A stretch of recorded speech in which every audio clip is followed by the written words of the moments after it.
ನಮ್ಮನೆ ಯುವರಾಣಿ ಹೇ ನಮ್ಮನೆ ಯುವರಾಣಿ. ನನ್ನ ಮಗಳಿದು ಕೊಪ್ಪಲ್ಲ ಅಂತ ನನಗೆ ಗೊತ್ತಿತ್ತು.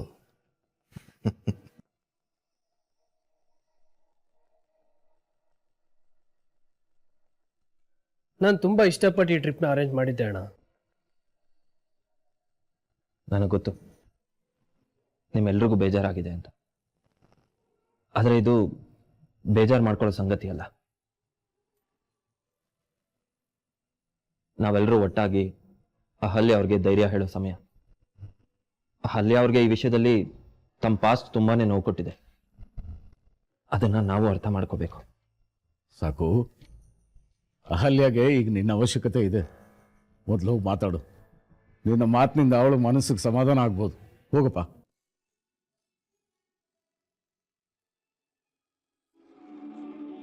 ಅನಿ, ಚೇರ್ ಅಪ್ ಕಣೋ. ಈ ಸಲ ಹೋಗದೆ ಇದ್ರೆ ಏನಾಯ್ತಂತೆ, ನೆಕ್ಸ್ಟ್ ಟೈಮ್ ಖಂಡಿತ ಹೋಗ್ತೀವಿ.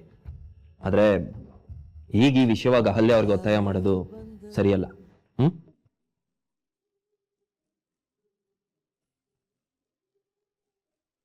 ಅವರಿಬ್ರು ಹೊರಗಡೆ ಹೋದ್ರೆ ಅವ್ರು ಬೇಜಾರು ನೋವನ್ನ ಮರೀತಾರೆ, ಖುಷಿಯಾಗಿರ್ತಾರೆ. ಅವರಿಬ್ರು ಮಧ್ಯೆ ಇರೋ ಪ್ರೀತಿ ಇನ್ನೂ ಹೆಚ್ಚಾಗುತ್ತೆ. ಅವ್ರೊಬ್ರೊಬ್ರು ಅರ್ಥ ಮಾಡ್ಕೋತಾರೆ, ಹಾಗೆ ಹೀಗೆ ಅಂತ ಏನೇನೋ ಆಸೆ ಇಟ್ಕೊಂಡಿದ್ದೆ ತಾತ. ನನ್ನ ಮಗಳಿಂದ ನಿಮಗೆಲ್ಲ ತುಂಬ ನೋವಾಗ್ತಿದೆ, ದಯವಿಟ್ಟು ಕ್ಷಮಿಸಿ. ಲಕ್ಷ್ಮಿಯಮ್ಮ, ಸಾಕೇತ್ ಏನು ಹೇಳ್ದ ಅಂತ ಕೇಳಿದ್ರಿ ತಾನೆ. ಬಲವಂತದಿಂದ ಯಾರನ್ನೂ ಒಪ್ಸೋದು ಸರಿಯಲ್ಲ.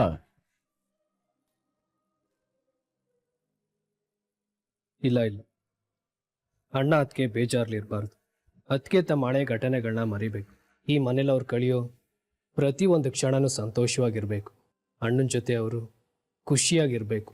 ಅವ್ರ ಮುಖದಲ್ಲಿ ನಗು ತರಿಸಿ ಅವ್ರನ್ನ ಟ್ರಿಪ್ಪಿಗೆ ಹೋಗೋದಕ್ಕೆ ಒಪ್ಸೋದು ಅವಳೊಬ್ಳಿಂದ ಸಾಧ್ಯ. ಅಮ್ಮ, ಮೀರಾ ರೂಮಲ್ಲಿದ್ದಾಳೆ ಅಲ್ವಾ? ಯಾಕಪ್ಪ? ಒಂದು ಮುಖ್ಯವಾದ ಕೆಲಸ ಇದೆ ಅಮ್ಮ.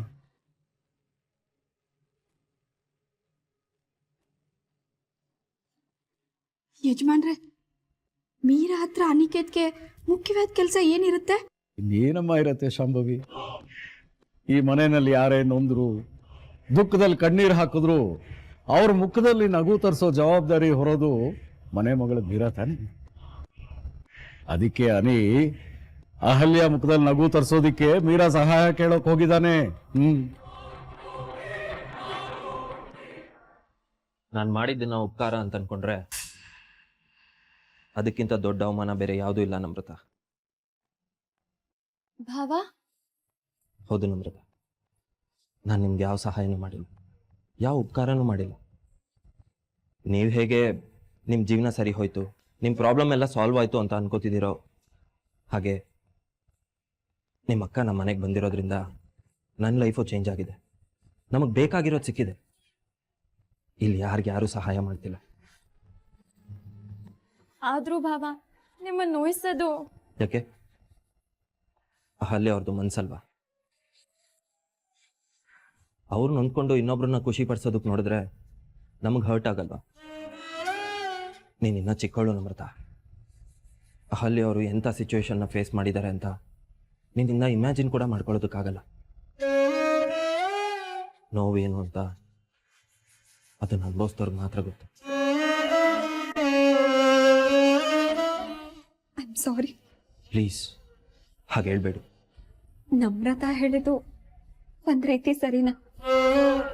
ನಾನು ಸಂತೋಷ ಕೊಡೋದಕ್ಕೆ ಅಂತ ಈ ಮನೆಗೆ ಬಂದೋಳು. ನನ್ನಿಂದ ನಿಮಗ್ ನೋವಾಗಬಾರ್ದು. ಈಗ ನೋವಾಯ್ತು ಅಂತ ಯಾರು ಹೇಳಿದ್ರು? ಈ ಟ್ರಿಪ್ ಕ್ಯಾನ್ಸಲ್ ಆಯ್ತು ಅಂತ ನನಗೆ ಸೀರಿಯಸ್ ಆಗಿ ಬೇಜಾರಿಲ್ಲ. ಆದ್ರೆ ನಿಮ್ ಕಣ್ಣಲ್ಲಿ ಬರ್ತಿರೋ ನೀರು ನೋಡಿದ್ರೆ ನನಗೆ ತುಂಬಾನೇ ಬೇಜಾರಾಗ್ತಿದೆ.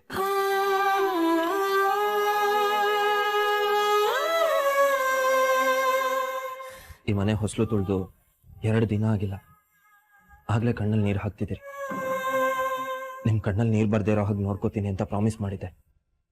ಆದ್ರೆ ಮನೆಗೆ ಬಂದು 2 ದಿನಕ್ಕೆ ನಿಮ್ ಕಣ್ಣಲ್ಲಿ ನೀರು ಹಾಕ್ಸ್ತಿದ್ದೀನಿ. ಇದು ನನ್ನ ಸೋಲಲ್ವಾ? ಸಾಕೇತ್ ಅವ್ರೆ, ಪ್ಲೀಸ್ ಹಾಗೆ ಹೇಳ್ಬೇಡಿ. ಹಾಗಾದ್ರೆ ನೀವು ಅಳ್ಬೇಡಿ, ಯಾವಾಗ್ಲೂ ನಗ್ನಗ್ತಾ ಇರಿ. ನೀವು ಕಣ್ಣೀರು ಹಾಕಿರೋದು ಅನಿಗೆ ಮೀರಂಗ್ ಏನಾದರೂ ಗೊತ್ತಾದ್ರೆ ಅಷ್ಟೇ ನನ್ನ ಕತೆ ಮುಗೀತು, ನನ್ನ ಜೀವ ಹಿಂಡ್ಬಿಡ್ತಾರೆ.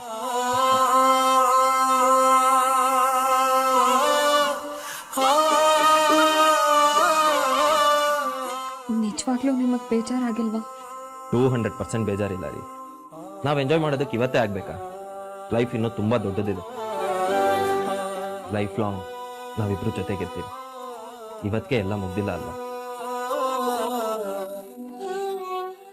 ಏನಂತೀಯ ನಮ್ರತ? ಲೈಫು ತುಂಬಾ ದೊಡ್ಡದಲ್ವಾ?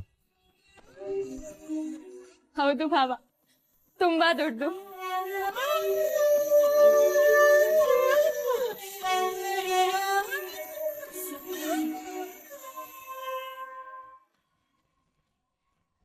ಕೈಗೆ ಬಂದಿರೋ ಸಂತೋಷದ ರಾಶಿನ ಇವಳು ಕೈ ಚೆಲ್ತಾ ಇದ್ದಾಳೆ. ಅವಳು ಮನ್ಸಿಗೆ ಹೇಗ್ ಬರುತ್ತೋ ಆಗ ನಡ್ಕೊಳ್ಳೋದಕ್ ಬಿಡಿ. ಎಲ್ಲಾ ವಿಷಯಕ್ಕೂ ಬಲವಂತ ಸರಿಯಲ್ಲ. ಅಮ್ಮ, ಅಕ್ಕಂಗೆ ಏನಾಗಿದೆ? ಎಲ್ರೂ ಅವಳನ್ನ ಎಷ್ಟು ಪ್ರೀತಿಯಿಂದ ನೋಡ್ಕೊಳ್ತಾರೆ, ಆದ್ರೂ ಅವಳು ಯಾಕೆ ಹೀಗೆ ಆಡ್ತಾಳೆ? ನಾನು ಅವಳ ನಿರ್ಧಾರ ಬದಲಾಯಿಸಕ್ಕೆ ಎಷ್ಟು ಪ್ರಯತ್ನ ಪಟ್ಟೆ, ಆದ್ರೂ ಅವಳು ನನ್ನ ಮಾತು ಕೇಳ್ತಾನೆ ಇಲ್ಲ. ಕೊನೆಗೆ ಭಾವನೆ ಬಂದು, ನಾವು ಅಹಲ್ಯ ಮನ್ಸಿಗೆ ನೋವಾಗ ಹಂಗೆ ಯಾವ ಕೆಲಸನೂ ಮಾಡಲ್ಲ, ಜೀವನ ತುಂಬಾ ದೊಡ್ಡದು, ಇಂಥ ಸಂತೋಷ ನಮಗ್ ಮುಂದೆ ಸಿಗುತ್ತೆ ಅಂತ ಅವಳಿಗೆ ಸಮಾಧಾನ ಮಾಡಿದ್ರು. ಇದು ಯಾಕೋ ನಂಗೆ ಸರಿ ಕಾಣಿಸ್ತಿಲ್ಲ. ಎಲ್ಲಾ ಸರಿಯಾಗೇ ನಡೀತಾ ಇದೆ, ಆದ್ರೆ ನಿಮ್ಗಳ ಕಣ್ಗೆ ಅದು ತಪ್ಪಾಗಿ ಕಾಣ್ತಿದೆ ಅಷ್ಟೇ. ದಯವಿಟ್ಟು ನೀವು ಸುಮ್ಮನೆ ಇರ್ತೀರಾ ಚಂದ್ರಣ್ಣ? ಯಾವಾಗ್ಲೂ ಮಗಳ ಜೀವನದ ವಿರುದ್ಧವಾಗಿ ಮಾತಾಡ್ತಿರಲ್ಲ, ನಿಮ್ಗೇನಾಗಿದೆ ಅಂತ? ನನಗೇನು ಆಗಿಲ್ಲ, ನಿಮ್ಗಳ ಬುದ್ಧಿ ಕೆಟ್ಟಿದೆ ಅಷ್ಟೇ. ನಾನು ಮೊದಲೇ ಹೇಳ್ದೆ ಬಲವಂತವಾಗಿ ಮದುವೆ ಮಾಡಬೇಡಿ ಅಂತ. ಆದ್ರೆ ನೀವು ಮದುವೆ ಏನೋ ಮಾಡಿದ್ರಿ, ಈಗ ಬಲವಂತದಿಂದ ಬಾಳ್ವೆ ಮಾಡಿಸೋದಕ್ಕಾಗುತ್ತೆ? ಏನೋ ಜಗತ್ತಲ್ಲೇ ಇಂಥ ಮನೆ ಇಂಥ ಸುಖ ಯಾರಿಗೂ ಸಿಕ್ಕೇ ಇಲ್ಲ ಅನ್ನಂಗೆ ಆಡ್ತಿದ್ರಲ್ಲ ನೀವು.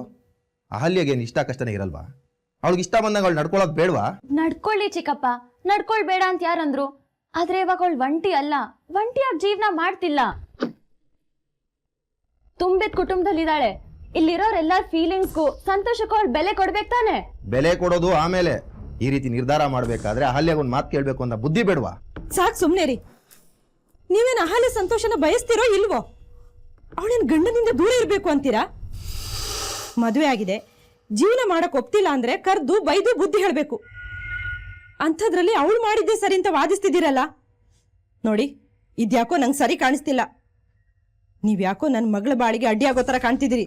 ಮಗಳು ಗುರಿಗೆ ಅಡ್ಡಿಯಾಗಿ ಮದುವೆ ಮಾಡಿದವ್ರು ನೀವು, ಈಗ ಅವಳು ಸಂತೋಷದ ಬಗ್ಗೆ ಮಾತಾಡ್ತಿದ್ದೀರಾ? ಚಂದ್ರಣ್ಣ, ಅಹಲ್ಯ ಈ ಮದುವೆಗೆ ಸಂತೋಷದಿಂದಲೇ ಒಪ್ಕೊಂಡಿದ್ದಾಳೆ. ಅವಳು ಹಳೇದನ್ನೆಲ್ಲ ಮರಿದೆ ಅದನ್ನೆಲ್ಲ ತನ್ನ ತಲೆಯಲ್ಲಿ ಇಟ್ಕೊಂಡು ತನ್ನ ಜೀವನ ಹಾಳು ಮಾಡ್ಕೊತಿದ್ದಾಳೆ.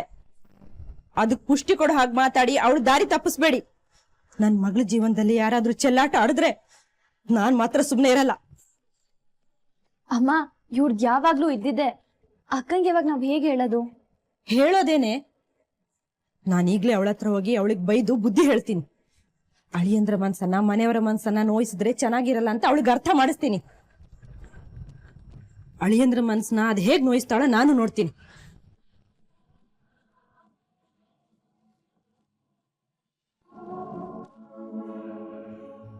ಏನಾಯ್ತು? ಆ ಸಿನಿಮಾ ಈ ಸಿನಿಮಾಗಳಂತ ನೋಡಿ ಮನೆಯಾಳ ಐಡಿಯಾ ಮಾಡ್ತೀಯಾ, ಎಲ್ರಿಂದಾನು ಬೈಸ್ಕೋತೀಯ. ನೋಡು, ಈಗ ಎಲ್ರಿಂದ ಒಗ್ಳಿಸ್ಕೊಳ್ಳುವಂತ ಟೈಮ್ ಬಂದಿದೆ. ಅಣ್ಣ ಅದಕ್ಕೆನ ಟ್ರಿಪ್ಗೆ ಹೋಗೋದಕ್ಕೆ ಒಪ್ಸು, ಏನಾದರೂ ಒಂದು ಐಡಿಯಾ ಮಾಡು. ನಿನ್ನ ಟ್ರಿಕ್ಸ್ಗಳೆಲ್ಲ ಸಖತ್ತಾಗಿ ವರ್ಕ್ ಆಗುತ್ತೆ ಕಣೆ.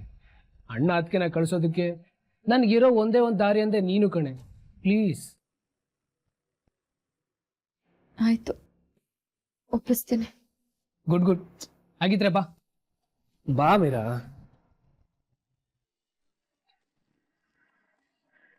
ಅಹಲ್ಯ, ಅಹಲ್ಯ, ನಿನ್ ಜೊತೆ ಸ್ವಲ್ಪ ಮಾತಾಡ್ಬೇಕು, ಬಾ. ಅಮ್ಮ, ನನ್ಗೊಂದ್ ಸ್ವಲ್ಪ ಕೆಲಸ ಇದೆ, ಆಮೇಲೆ ಬರ್ತೀನಿ. ಅಹಲ್ಯ, ಕಾಲ್ ಮೇಲೆ ಕಲ್ಲನ್ನ ಎತ್ತಾಕೋಬಾರ್ದು ಕಣೆ. ಜೀವನ ಚೆನ್ನಾಗಿದ್ದಾಗ ಅದನ್ನ ತುಂಬಾ ಪ್ರೀತಿಯಿಂದ ನೋಡ್ಕೋಬೇಕು, ಜೋಪಾನವಾಗಿ ಕಾಪಾಡ್ಕೋಬೇಕು. ನಮ್ ಹಠ, ನಮ್ ಹಳೆ ದುಃಖ ನೋವುಗಳು ನಮ್ ಜೀವನನ ಹೊಸ್ಕ್ ಹಾಕ್ಬಾರ್ದು. ಅಮ್ಮ, ನೀನ್ ಏನ್ ಮಾತಾಡ್ತಿದ್ಯಾ, ಯಾವ್ದ್ರ ಬಗ್ಗೆ ಮಾತಾಡ್ತಿದ್ಯಾ ಅಂತ ನನಗ್ ಚೆನ್ನಾಗ್ ಗೊತ್ತು. ನಿನ್ ಜೊತೆ ನಾನು ಆಮೇಲೆ ಮಾತಾಡ್ತೀನಿ. ಗೊತ್ತಿದ್ಮೇಲೂ ನೀನ್ ಹೀಗ್ ಹೋಗ್ತಿದ್ಯಾ ಅಂದ್ರೆ ನನ್ ಮಾತನ್ನ ಮರೆಸ್ಬೇಕು ಅಂತಾನೆ ತಾನೇ ನಿನ್ ಉದ್ದೇಶ? ಅಮ್ಮ, ನಾನ್ ನನ್ ಮೈದ್ನನ್ ಜೊತೆ ಮನೆಯವ್ರ ಜೊತೆ ಸ್ವಲ್ಪ ಮಾತಾಡ್ಬೇಕು. ಮೈದ್ನಾ, ಮೈದ್ನಾ. ಏ ಮೀರಾ, ಅದಕ್ಕೆ ಕರಿತಾ ಇದ್ದಾರೆ ತಾನೆ, ಬಾ ಬಾ ಬಾ. ಮೈದ್ನಾ ಮೈದ್ನಾ ಆತ್ಗೆ ನಾನು ನಿಮ್ ಎಲ್ರ ಹತ್ರ ಒಂದ್ ವಿಷಯ ಹೇಳ್ಬೇಕು.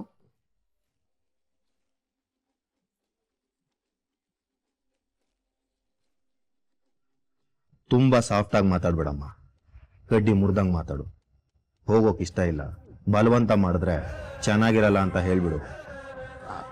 ಅದು ನಾನು ನಿಮ್ಮ ಅಣ್ಣನ ಜೊತೆ ಸ್ವಿಟ್ಜರ್ಲ್ಯಾಂಡಿಗೆ ಹೋಗ್ತಾ ಇದ್ದೀನಿ.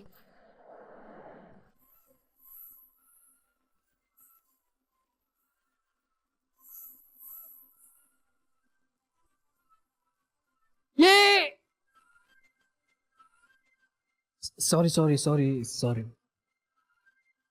ನೀವು ನಿಮಿಷ. ಅಲ್ಲಿ ಅವ್ರೆ, ನೀವು ಬಲವಂತಕ್ಕೆ ಒಪ್ತಿಲ್ಲ ತಾನೆ? ಇಲ್ಲ, ಮನ್ಸಾರೆ ಒಪ್ಪಿದ್ದೀನಿ. ಇಂಥ ಅವಕಾಶ ಪದೇ ಪದೇ ಜೀವನದಲ್ಲಿ ಸಿಗಲ್ಲ.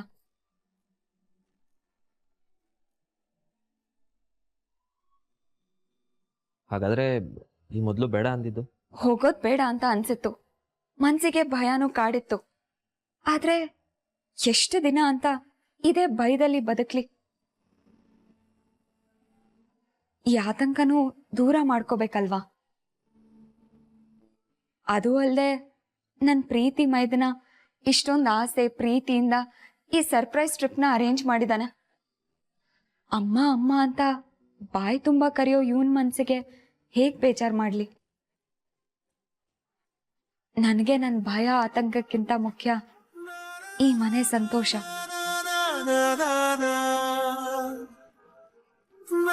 ಇಲ್ಲಿ ಎಲ್ಲ ಚೆನ್ನಾಗಿರ್ಬೇಕು.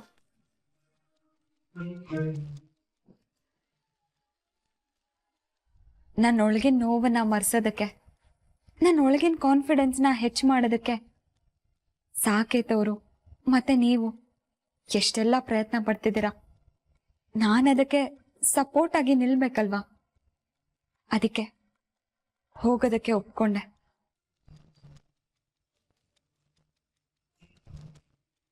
ಆಕ್ಚುಲಿ ನಾನು ಇಲ್ಲಿರೋದಕ್ಕಿಂತ ಸ್ವಿಟ್ಜರ್ಲ್ಯಾಂಡಿಗೆ ಹೋಗೋದ್ರಲ್ಲಿ ಹೆಚ್ಚು ಲಾಭ ಅಂತ ನನ್ಗೆ ಆಮೇಲೆ ಅರ್ಥ ಆಯ್ತು.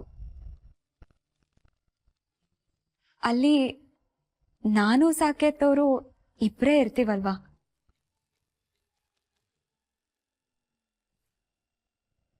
ಎಸ್, ಇದಕ್ಕೆ ಎತ್ತಿಗೆ ನಾನು ಅರೇಂಜ್ ಮಾಡಿದ್ದು. ಏ ಮೀರಾ, ಇನ್ನಿನ ಐಡಿಯಾಸ್ ನನಗೆ ಅವಶ್ಯಕತೆ ಇಲ್ಲ, ಅದಕ್ಕೆ ತಾನಾಗೆ ಒಪ್ಕೊಂಡ್ಬಿಟ್ರು. ನೀರ ಐಡಿಯಾಸ ಯಾವ್ದಕ್ಕೆ? ಏನಿಲ್ಲ ಅದಕ್ಕೆ, ನಿಮ್ಮಿಬ್ಬರನ್ನ ಟ್ರಿಪ್ಪಿಗೆ ಒಪ್ಸೋದಕ್ಕೆ ಈ ಕೋತಿ ಹತ್ರ ಒಂದು ಡೀಲ್ ಕುದುರಿಸಿದ್ದೆ, ಅದ್ರ ಬಗ್ಗೆ. ಹೌದಾ ಮೀರಾ? ನನಗ್ ಸಹಾಯ ಮಾಡೋದಕ್ಕೆ ನೀನ್ ಪ್ಲಾನ್ ಮಾಡಿದ ಪುಟ್ಟ? ನೀವಿಬ್ರು ಒಪ್ತೇ ಇದ್ರು ಮೀರಾ ನಿಮ್ಮನ್ನ ಖಂಡಿತ ಒಪ್ಪಿಸ್ತಾ ಇದ್ಲು. ಆ ನಂಬಿಕೆ ನನಗಿತ್ತು.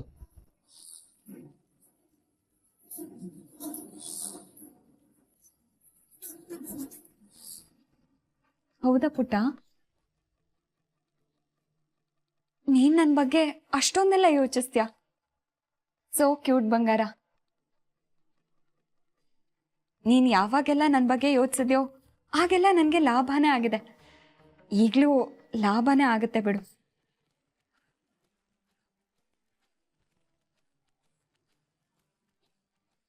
ಏನು ಏನ್ ಮಾತನಾಡ್ತಾ? ನೀನ್ ನನ್ನನ್ನ ಈ ಫ್ಯಾಮಿಲಿಗೆ ಹತ್ರ ಮಾಡ್ತಾ ಲಾಭ ಮಾಡ್ತಿದ್ಯಾ ಅಂತ ಹೇಳ್ದೆ. ಅವಳೇನಮ್ಮ ಹತ್ರ ಮಾಡ್ತಾಳೆ? ಹತ್ರ ಮಾಡ್ತಿರೋದು ನಿನ್ ನಡೆ, ನಿನ್ ಗುಣ, ಎಲ್ರನ್ನೂ ಖುಷಿಯಾಗಿಡ್ಬೇಕು ಅನ್ನೋ ನಿನ್ ಶುದ್ಧವಾದ ಮನಸ್ಸು. ನಮ್ಮ ಅನಿಕೇತು ಅಪ್ರಂಜಿ ಅಂತ ಸೊಸೆನ ಈ ಮನೆಗೆ ತಂದಿದ್ದಾನೆ. ನೀನ್ ಈ ಮನೆಗೆ ಮಹಾಲಕ್ಷ್ಮಿ ಅಮ್ಮ.